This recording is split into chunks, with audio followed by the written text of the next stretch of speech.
messages in my head. I don't know how to cope with this. I ain't for keeping secrets in my head. Or any space you can find. Glad to see that I could help make your life a bit easier. But have you ever thought of how I felt? You need to think about your behavior.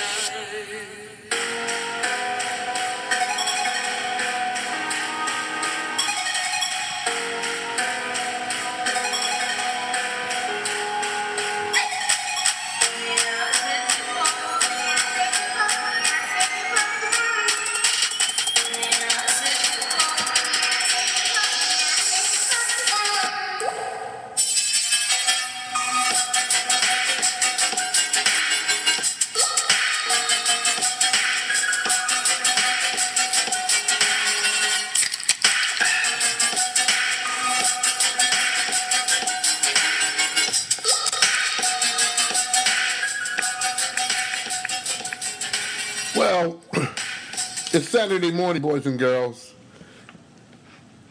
And you know what time it is. Yes, it's time for another edition of Butch On Sports. I'm simply Butch, everybody. And thank you for tuning in. Saturday morning here, doing the podcast that you can't get enough of here. Without further ado, it is an abbreviated version, by the way, here, as we're going to get here short and quick and slick, good 15 minutes or 20, good conversation.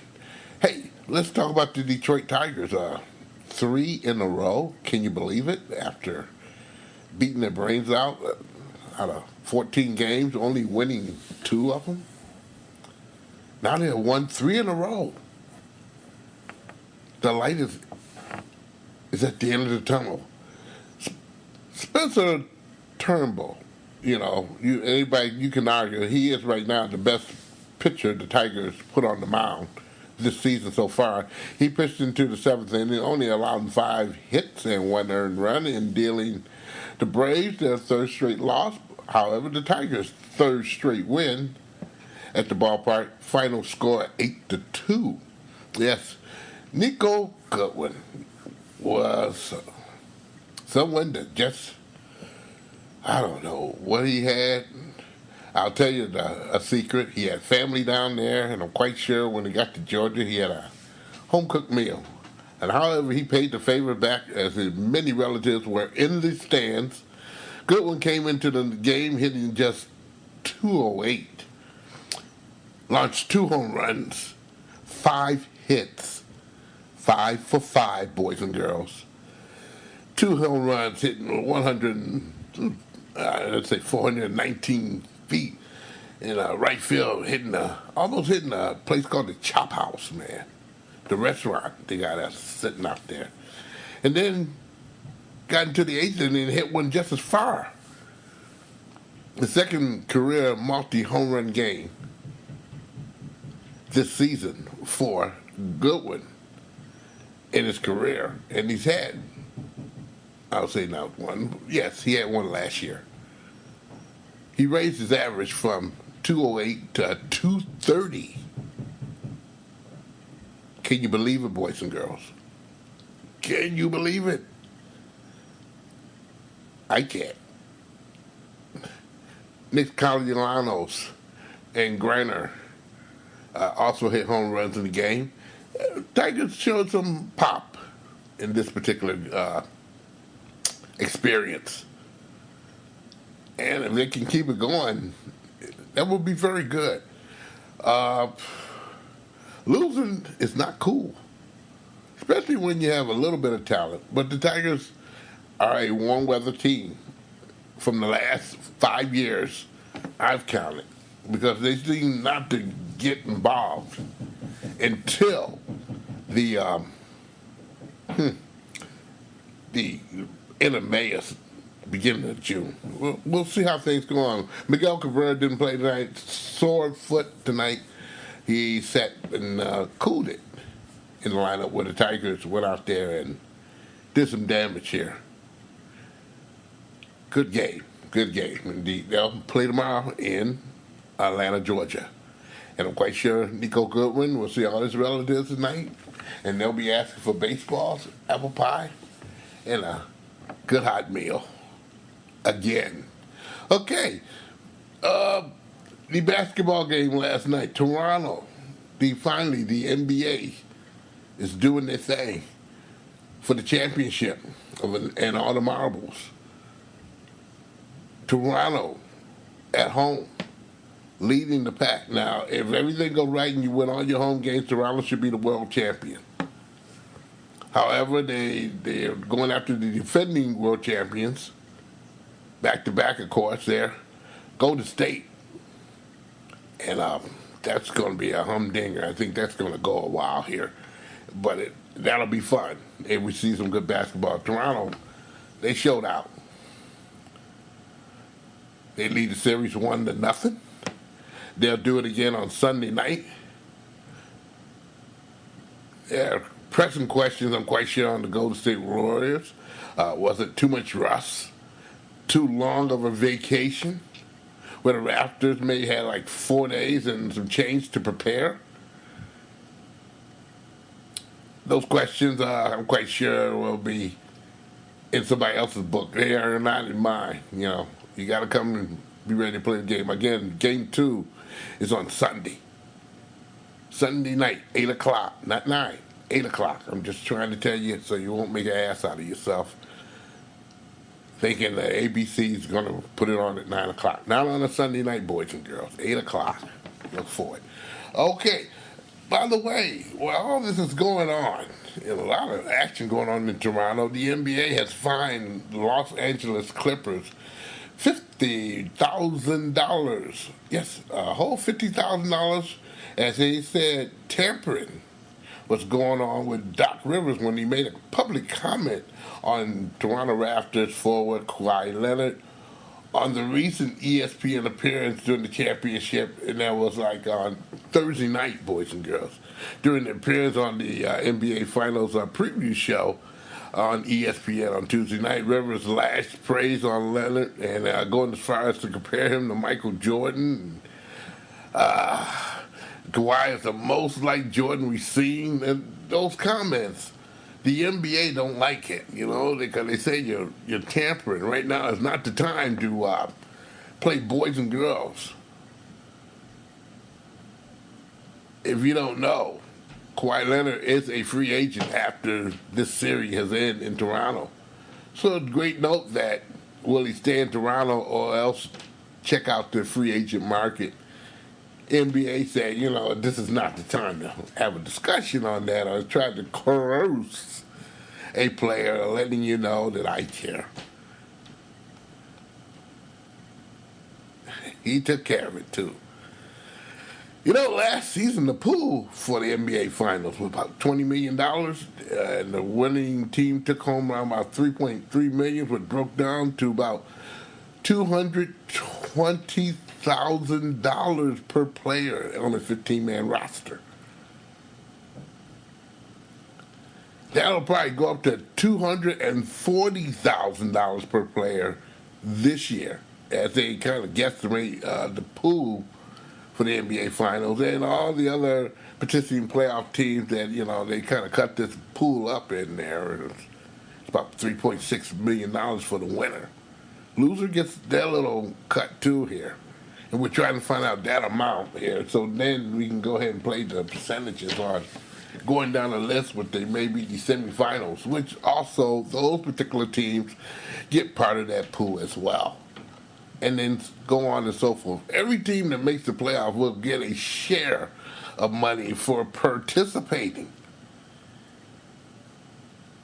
The more you win, the more you get in that pool.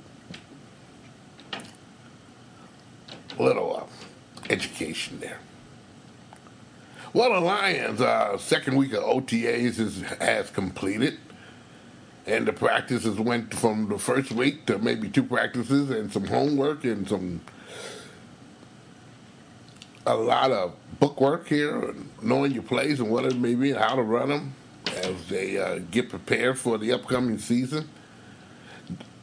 By the way, we remind you, no contact No hitting, no pads, no none of this. This is just getting yourself together and preparing yourself for the upcoming season. Who's smart enough to take these plays and everything that the coaching staff has worked on to make them work and make them successful? Yep, phase 2 of that particular practice has completed. Next week will be the mandatory OTAs. Mandatory means everyone must show up, veterans included. Before, it's voluntary OTAs, and all the veterans don't have to show up for that there, and some don't because of health reasons or maybe getting an agreement with the management staff of the Detroit Lions, letting them know when they can and when they cannot come due to, I'd say, family things here. But they're still practicing. They're still catching up on film and spending time reviewing some different looks, with different people on the team this year. So next week, 3 days of practice, the mandatory OTAs, and they're going to be working it out. We'll find out who's going to get cut next week. They don't show their wares there.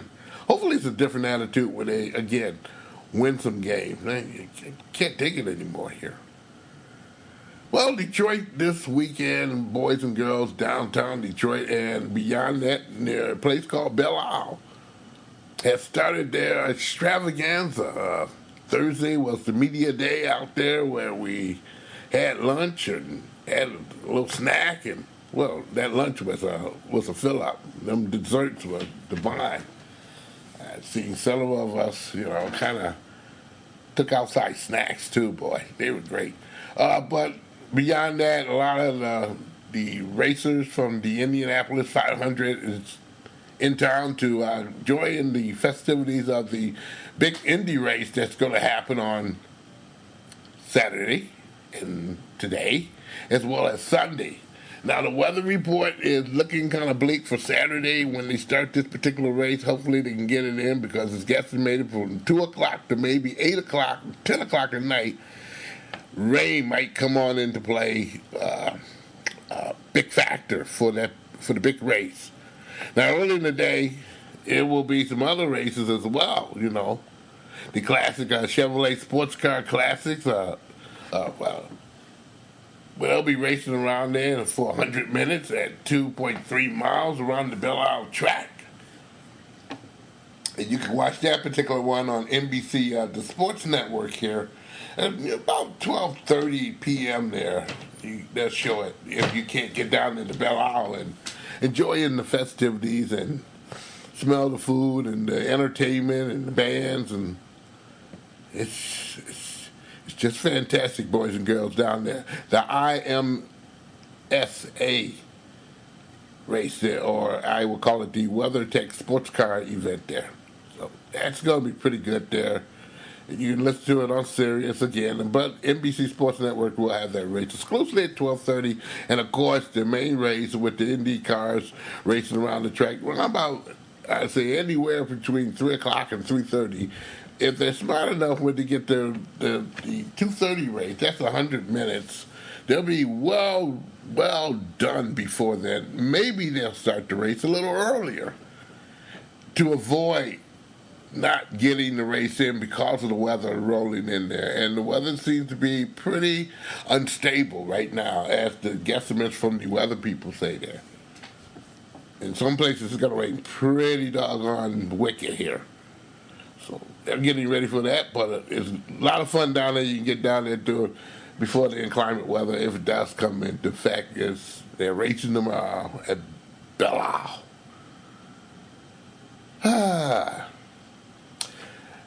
I was in one of the schools today here and talking, and they're getting ready for the districts in baseball there, the finals there. And most of the finals, I say this right now, I speak on the finals, there's other things that are going on. Now, let's get to that first. I'll tell you, there's other things going on. It's track and field in the Lower Peninsula for the girls and the boys, and girls tennis finals is happening in the Lower Peninsula, Upper Peninsula. Girls and boys golf and boys tennis finals is going to be happening, and of course, a lot of baseball there. 7 divisions there, man. And track and field, 3 in the Upper Peninsula, 4 locations in the Lower Peninsula that they're going to be kind of spinning the wheels here for the best of the best in track and field. So, look up on MHSAA.com's website. It'll give you the locations of all those particulars. We'll definitely kind of shine the light on next week and, give the winners of the 7 divisions there. We'll at least do that. There's a lot going on there, and some records indeed will happen during these particular finals. So you can get on out there and check out the boys and girls track and field finals there in any location. 7 of them here, boys and girls. Go ahead and do so there. And all the other ones with the golf going on in the up and tennis happening down in the area as well. And by the way, I was talking about baseball. Baseball has really got a slap in the wrist here because a lot of the baseball got canceled because of the weather, inclement weather here, rain. And I know on Friday it was raining close to the Upper Peninsula, very, very bad. And I saw what I saw. I'm quite sure there was no baseball to be had in the Upper Peninsula there. So that means that Saturday, and they'll probably spend the day, and when the rain goes, is to fix the fields up in capable playing conditions so you can get in some games. That means some double headers are going to be had, and maybe some triple headers, indeed, if they feel they can get a final in. That means some times is going to be alleviated. Today, in my checking some of the district finals, the semifinals that were played, because yesterday, Thursday, I should say the day before yesterday, Thursday, there were many the semifinals, the quarterfinals and semifinals would jump off here. That means 4 games. However, that didn't happen because of the rain in the Lower Peninsula. And a lot of those games got shut out. So that means they got moved to Friday, and where they were going to have the first game at 2 o'clock, that means some of the kids, the players that is, and as well as the softball for the girls. Let me put that in there too. Got canceled. So today, Friday, or yesterday, Friday, there were probably double headers all down the Lower Peninsulas there. Then that moves everything, particularly because the final would have been today, the district finals. They're going to be moved to Saturday, weather permitting. So you got only that one game on Saturday, and that's the final. So that should be able to get in, weather permitting, boys and girls, in the locations near you. Okay, and there are plenty of districts going on and district finals going on there. Again, check the website at MHSAA.com.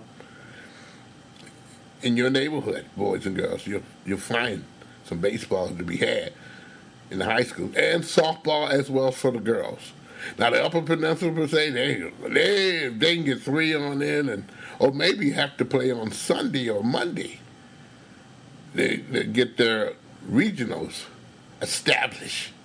Because next week, all the regionals supposed to go on in there.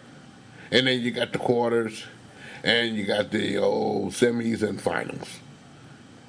And all that's supposed to end by, about the 22nd of this month, okay? So there's a lot of baseball to be had, and pushed there, again, weather permitting. So enjoy while you can. Definitely enjoy what you can, okay? Get out there and support those kids. They could be doing a whole lot of unfaithful stuff there. But, you can give them a hand in there. Go out there and support them. That's one thing I saw today. A lot of parents, especially women, out there finagling, getting to make sure the kids get rides in and a meal before the game and all, and making sure their parents know who's taking what child to home when they get off the bus or something from the various games they're going to be playing and all. It was really something special there. And I'll mention the school, Riverview High School, and the middle school as well. A lot of participation out there. Enjoyed it too. Put tears in my eyes there, And then I feel there's a whole lot of parents out there. We need more, to get out there and give these kids a hand. Show them you give a care, okay? I'm just telling you. Just saying it like it is. What can I say? What I will say is, that's the end of this version of Butch On Sports here. Saturday morning is completed. Hey, Butch On Sports is a presentation of Omar Darling Productions. You can listen to Butch On Sports, of course, on Facebook. Go to Butch On Sports on Facebook, and you can find that episode of Butch On Sports. And by the way, you can also go to Powermatic. Type in SIMPOYBUTCH.powermatic.com, and you go straight to the page, the Butch On Sports page for Powermatic. And also the Game Sports Show .popping.com is another place where you can find on their website Butch On Sports and some other goodies as well, such as the game, which by the way yours truly is on there about 6:45 or 6:30, sometimes maybe a little earlier than that, and to give the views of what's going on here in the metropolitan Detroit area, southeast Detroit, and some and maybe all of the pro teams here. We're going to talk about some soccer this week, what's going on in Hamtramck. I'm going to blow on that here. Just giving you a hint. Hey, also here, I tell you, this is a weekend in Detroit, a lot of stuff going on here, down there, the Belle Isle thing, where do not get your car booted by thinking you're slick and parking somewhere. The popos are out, as well as the transit people who put tickets on cars, and also you find some other friends who continuously don't pay your ticket. They will be booting your cars and taking it to the nearest storage place where you're going to pay more money. So do not do something stupid. Find a legal place to park your car. Take the shallows down there. There are many of them going on, and be safe, okay? And hopefully the arrangers of that get you on out of the park in a decent way here. And be legit. Hey, I'm out of here, boys and girls. Have a great, great weekend.